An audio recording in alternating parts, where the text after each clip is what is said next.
Welcome to BACKFENCE Unhinged, a conversational road trip down to Tijuana to leisurely enjoy along with the middle of your day, afternoon, or night. You're about to hear an unhinged story with a very happy ending from Nicole Hardy. Then comes the second unhinged part. We'll ask some questions about Nicole's story and share a story or two of our own based on what we hear. Andrew! Wait, who are we?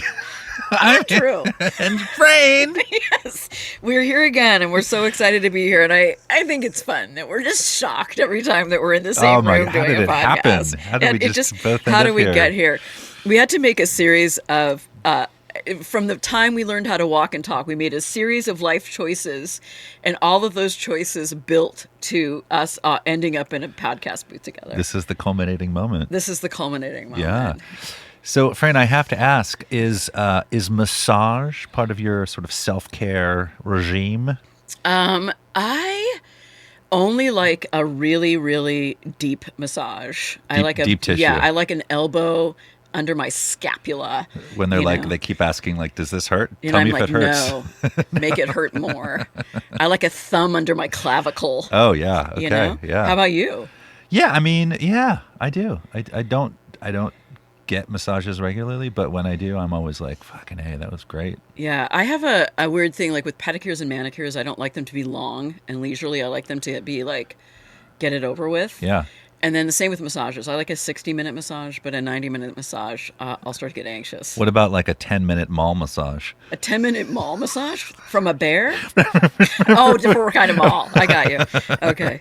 Jokes, everyone. Jokes. Okay. Right. Remember that was like a classic like 90s mall. Yeah. Like the chair massage. The chair massage. You know, and, when I worked in an office building in Los Angeles, they would bring them there to the break room, and you could go schedule a 10 or 15 minute massage, and then have a weird moat around your face from the little hole in the pillow. Everyone knew what you were doing. Yeah, that's right. And it kind of looked like almost like a mask, you know? Yeah. Like a mime mask. I should have filled it in with white paint, but I didn't do that. I never did that. You're always I wish I had. Just coming from a massage. But that's right. Well, we have a return guest. We do. Nicole Hardy is a Seattle-based writer and teaching artist who's working on a memoir about the year she spent sailing the world. She's the author of the memoir Confessions of a Latter-day Virgin and is best known for her modern love essay, Single, Female, Mormon, Alone. Welcome, Nicole. Welcome, Nicole. Hi, thank you so much. I'm super happy to be here and tell this super embarrassing story. Oh, perfect. I mean, thanks for the big tee up. That's great. We love an embarrassing story. They're the best kind. And welcome back. It's so great. Your first visit was so successful. And the fans have demanded more Nicole Hardy. So they have. We're so happy to have you again. Well, they're going to get more Nicole Hardy. Yeah, this is I feel like this is the full meal deal. This is turned up to 11. Turned up to 11. Nicole dialed to 11. We love it. We love it. I feel like we should just start rolling on we're ready. This great story and get warmed up into it. You know what I mean? Let's do it. So I have a line item in my budget that is called One Nice Thing. Because I believe that I deserve nice things. Sometimes it's like the nice whiskey instead of the Trader Joe's whiskey. Nice. Sometimes yeah, right? I mean, Trader Joe's whiskey is really good, but, it's not the same. Sometimes it's like facial, oyster happy hour, day of nothing, see where the wind takes me. But sure. I have this like really firm, long-standing belief that a thing I should be able to buy myself the same way I like order pizza is a massage with a happy ending. Naturally. I feel like that's probably on everyone's Excel spreadsheet, I feel like. Yeah, but I've never done it, but even though, like, I'm sure you can get it, right? But I want it to be nice. I want it to be a place where I can walk in and there's, like, good smells and no shame, and people are wearing little white, like, fake spa. doctors. Fake doctors' coats. Spa outfits or something. And Yeah. then there's, like, wafting fucking essential oils or whatever, right? I don't want like subterfuge and shame or like a chance of arrest, right? Right. You don't want Right. any fluorescent lighting in this We're situation. not next to a Oh, used car lot. thank No. you. I'm glad you mentioned that. Good lighting is imperative to the one nice thing. Yeah. So, I've never done it. It's not available here in the way that I want it. However, it turns out it is available in Mexico, where this kind of thing is legal and easily available. I found out through a friend of mine who may or may not have been spending a good deal of time on Grindr. May or may not. And also, I'm guessing it's legal and licensed. Oh, 1,000,000%. Yeah. I mean, it's like on the up and up. You get the menu of services, and that is the thing that is on the menu of services. So, my friend had been talking to this man who was available to smash, but also by profession was a licensed massage therapist. And he had been in practice for like 8 years and Solid time frame. solid time frame, like enough to be a professional, but not enough to get like carpal tunnel. Or bored. You know what I mean? Still fresh enough, that it's Yeah. not bored. It's not like mediocre endings. Not like half-hearted endings. They're happy. So, yeah, so he doesn't speak English. I don't speak Spanish. We do some texting over WhatsApp with the help of Google Translate.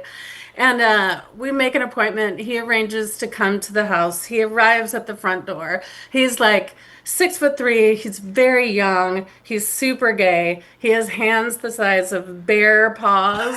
And I'm like, yes, this is everything I want in life. I actually really love that he was like sort of obviously a super gay man because immediately I was like, oh, there's nothing in this for him. Thank you. That Right. This Yeah. is this is work. Yeah. Also, I'm by the willing. way, house call. That's nice. Exactly. So I could control my environment. My friend Sure. was in the house. I'm like, in case this starts to feel uncomfortable, can you just like be in the living room? So Did you have a safe word? we did, yeah. So we like went to the big like main bedroom in the house and there's like an ensuite bathroom and then Lovely. whatever. We Yes. had like a little conversation with my friend like interpreting for me about like this is the word I will say if I get uncomfortable. And I might burst into tears or hysterical laughter, and that's just the way energy moves through me, so you don't have to be terrified if that happens. In the middle of the massage. Yeah, or in the middle of like, Whatever. the moment, right? Yeah. If Sure. the moment comes. And the thing is, I didn't even really know what to expect. He was like, a tantric massage is meant to be relaxing and sensual. It's not limited to the sexual. The Right. purpose is self-knowledge and personal balance. And I was like, Wow. Yeah. huh, I've okay. heard Sting go on about it, actually. He really Yeah. loves the tantric I was like, I enjoy realm. self-knowledge. I enjoy balance. Why not? So, I take a shower, I have a shot of tequila, I come back out, and he's like, and here's the massage table. No draping, no nothing. And I'm like, sure. I mean, I'm kind of a nudist. I don't care. So I lie down and then he turns on a playlist that clearly has been like queued up to the moment. Like this is when the appointment starts, right? So Music the first on. You yeah, naked. and Nude. go. So the first thing that happens is like Elton John and Dua Lipa at like a rave. And I'm like, what is even happening right now? And I have to like really fight the urge not to burst into giggles because, this is like serious. We're in Yeah. our appointment now. This is Yes. self-knowledge. Yeah, Yes. can't mess it up. Right. So, Trying to relax those expectations. yeah. So then he starts like doing the whole massage, and his hands are like everywhere on my whole body, and all of it feels really nice. And I'm like, okay, this is cool. We're like warming up to whatever thing is about to happen. And I Mm-hmm. become very relaxed. Yes. And then suddenly the playlist goes into that Sam Smith song, that very croony, heartfelt song. that is called Fix You. And in Perfect. And in the chorus of this song, it's like, lights will guide you home and ignite your bones, and I will try to fix you. And at this point, Oscar is touching me so tenderly, and Sam Smith is like crooning. And suddenly I start to feel like really emotional. And I'm like, what is even happening right now? And then Oscar starts like humming very dramatically. And that is also very hilarious. And Oh so my I'm like, gosh. I'm just having so many feelings like, oh, this feels so nice. And it's so like loving and it's so sensual, not sexy at all, but also like now we're in love and he's humming. And then I'm like about to burst into laughter again because it's like so weird. And then I'm like, what if you did the opposite and you said, Oscar, you have such a lovely voice. I really enjoy it. Because I knew what would happen next is he would start singing, which is exactly what happened. So Oh now my he's gosh. Oh like, my gosh. yeah, so now Oscar is like singing to me, and Sam Smith is crooning, and he's like in love with me and doing all this like sensual, like long strokes of my whole entire body. I'm really And in the room with then, you right now, by the way. I'm feeling thank all of you. this. This is great. And then he starts focusing all of his attention on my ass. Sure. And sure, as you do. And then the song becomes Country Roads. No, you didn't just say John Denver. John Denver, you're And getting like a then, bowl cut and round rim glasses now for this part. oh my God. And so he's singing to Country Roads. And at this point, I'm like so naked and I'm like Almost emotional heaven, and West I feel like Virginia. we're in love.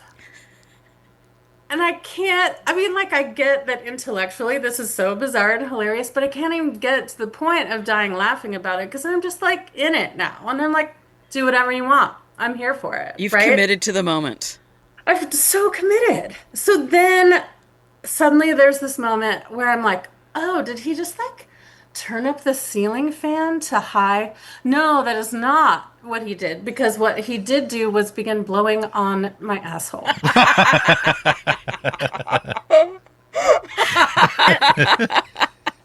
Oscar is the ceiling fan. Oh my Again, gosh. I was like, oh my God, how, what, when? Is But this then your I'm like, first blowjob?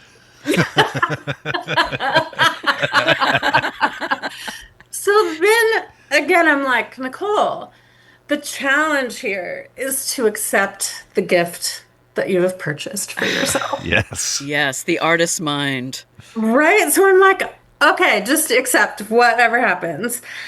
And then I just really realized as he's digging into, I mean, not even digging in, but really paying a lot of attention to where like your thighs become your ass. And then like 10 minutes of that. And then paying so much attention to the inside part where like your inner thighs become your labia. And I'm like, The nether regions. the nethers, the undercarriage, if you will. I will. I realize in this moment that I'm feeling so safe and so cherished Oh, and Oh. so I worshipped love and that. so incredibly aroused. And I'm waiting for him to like get to the stuff. Like, this is why we're here, right? Third Right. act. Right. He doesn't get there. He doesn't get there. He's like everywhere but there, in and around, up and there and back and just everywhere except finally when he like makes a move toward the clitoris, all it is the tiniest little like boop. And I have the craziest, most fireworks explosion orgasm of my entire life. Oh my God. Oh my gosh. Like, almost didn't even touch me. Is like Evita playing at this point? What's happening? It's like, oh God, I don't even know. Like, I've lost words. I've Wow, now so lost just a the boop. A boop. Yeah, the tiniest boop, like almost nothing, which is not an experience that I've ever had before. Like a whole I didn't realize a boop could be the thing that makes the sky rockets and go in flight. So I think, oh, we must be finished here. This must be over. And This he's is the like, happy ending. yeah. And he's like, no, now, in Spanish and charades. He's like, he's like, no, now is the time that you flip over. And I'm like, wait, there's more. So I flip over and he just begins to worship the entire front part of my body. And I Wow. do not know what kind of dark magic he was doing, but I started having all these like a series of really intense energy orgasms, and I begin to like levitate. Oh my gosh. It's like my body is literally coming off the table. It's like the way you would tell an actor to behave if they were possessed by the devil. Wow. Wow. This is like the Sigourney Weaver moment in Ghostbusters. Yeah. I'm like, is an alien going to burst forth out of me? Um, Wrong movie, but same thing. Right. We're with you. We're We're with with you. you. They're both Sigourney Sigourney Weaver. Weaver. That's all we have a through line. Okay, so pretty soon he realizes that this is not going to stop. So he just has to lay his whole entire body down on top of my body so that I don't like fly off into the universe. And so this is like it's like literally, like if I don't exaggerate, how long was it? Probably like a full 45 seconds to 1 minute each of him lying on top of me while I go through a series of like sobbing and hysterical laughter while all this energy just like explodes from my body. Wow. Wow. And then he's like, meanwhile, just like petting my hair and lying on top of me and like saying, like, making soothing noises. What kind of soothing noises? Like a lot of, Mm-hmm. like a lot of, you know. Uh-huh. So eventually we get done. I have to lie there and get my bearings for a moment. I stand up. He holds out my robe. I put my robe on. He gives me a hug. And I Oh, just like this is like so float. sweet. I like float downstairs, having become a whole new person. And I feel so like educated and validated because I was so fucking correct. This is a nice thing This that is I Yes, such a should it nice do. thing. is. It is so much better than not Trader Joe's whiskey. It is a nice thing I should be able to purchase for myself. Yes. Yes. So, since then, this Yeah. was like months ago. Every once in a while, I still get like the occasional text from Oscar just to remind me that I'm a super amazing Oh Oh person. my my gosh. gosh. That is It's amazing. amazing. What's even funnier about it, though, is my friend who actually hooked up with him is like, wait, he doesn't text me anymore. I'm like, I'm a client. Of course he's texting me, but I will accept. I will accept his marketing strategies. Oh Oh my my gosh. gosh. I love that, like the whole process of you like going into this experience. And I think, there is like, as you noted at the top, there really is a lot of, I think people have a lot of shame about like asking for this experience, right? And like, I just didn't feel or sense in this whole story that you ever felt that way, that you were just like, I'm dropping into this. I made this choice for myself. And I really love that about it, you know? It's cool. Yeah, 1,000,000%. I mean, I think if people are familiar with my work, like I came late to my sexuality and I have made like a really concerted um project of like releasing myself from shame around body, around sexuality, around like pleasure in general. Like pleasure should be valued for the sake of pleasure. I feel Absolutely. very Absolutely. strongly about this. Yeah, and for people who maybe want to learn a little bit more about your work, why don't you just give us a thumbnail of what you mean by that when you say that?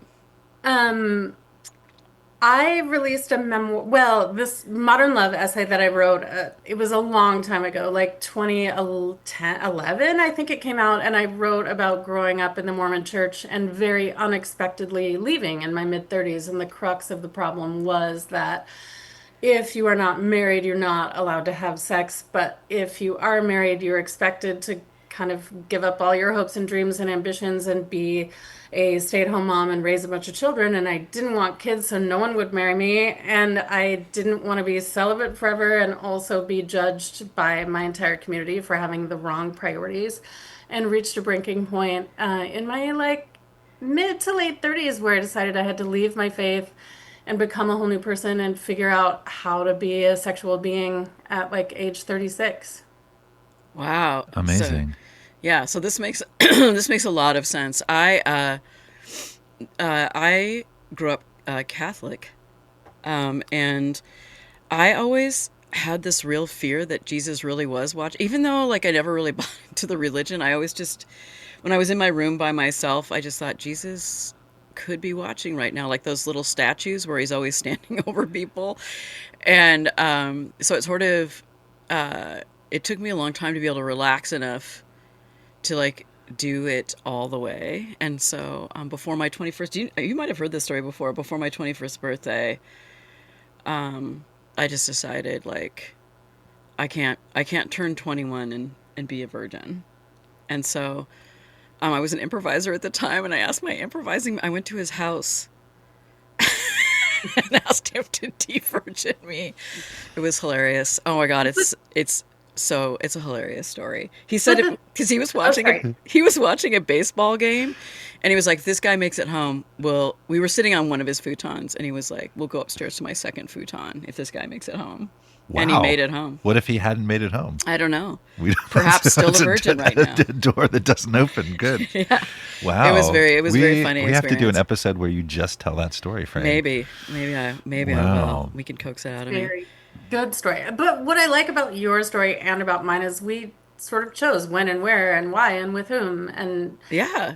that in itself is a privilege. It is. It is absolutely. And I also, P.S., felt no shame about it, but I was going to feel shame if I turned 21. So I guess there is a shame on the other end of it, but I felt so Deadline satisfied. for shame. Deadline for shame. The Frayn Master's story. I'm just gonna. That's gonna be the name of my solo show. It is. Deadlines for shame. Yeah. I was actually raised agnostic. I mean, I remember asking my parents, like, what do we think? Like, are we ever going to go to church? They're like, oh, Damn yeah. It's you just... and your parents. But even then, I was worried that Jesus was watching. Like, Yeah? like that's how pervasive this whole, like, Yeah. Jesus is watching you myth is.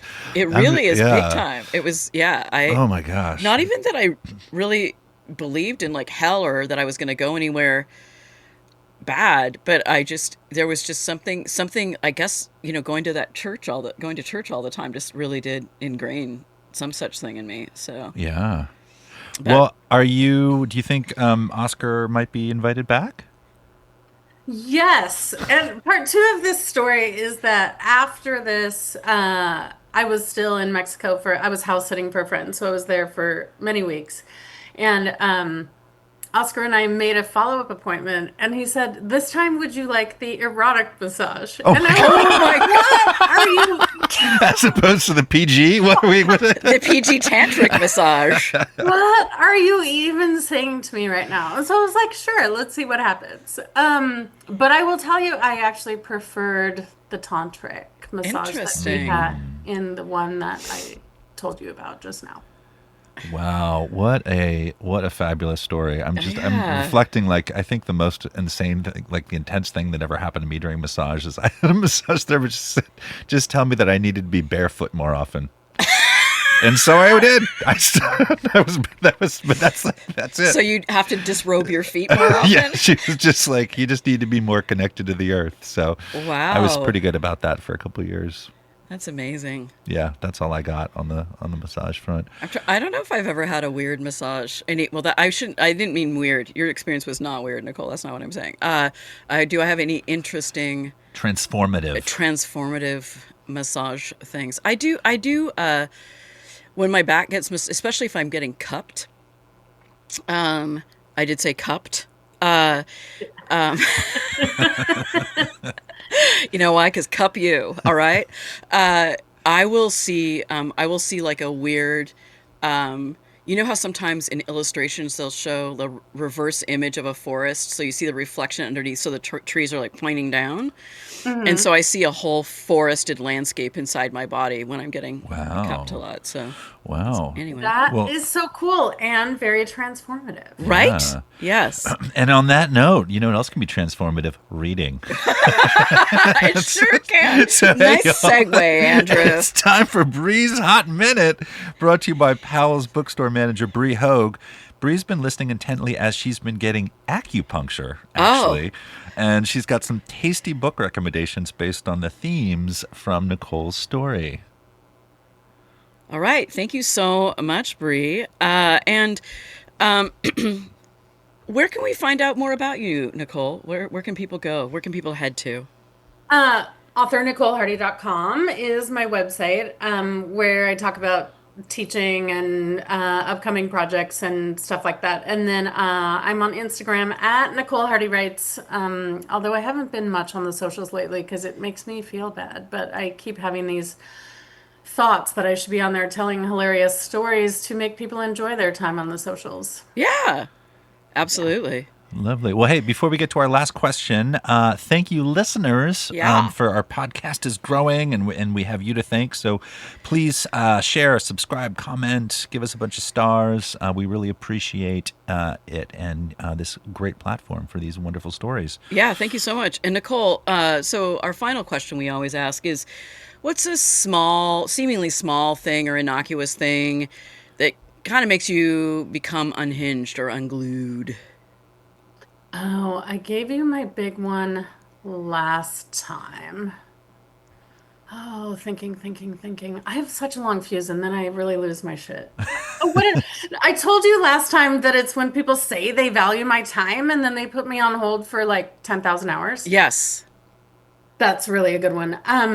But when easy things are hard, I like really lose my mind and I'm trying to think of a specific example right now. Like tear here at this like easy little tab on some container, but it breaks all your fingernails and still doesn't work. I will like "Ah!"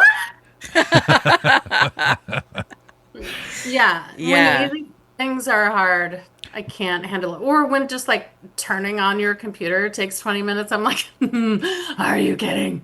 I have a story to write. Stop it. All right. Nice. Well, Well, thank you so much, Nicole, for coming back and sharing such an amazing story. yeah. And thank you, Andrew, for being my co host today. Well, thank you, Frayn Masters. All right. And thank you to our fabulous behind the scenes editor and producer, Julia Oppenheimer. I am the executive producer. Myself and Andrew Dickson are co hosts and co creators.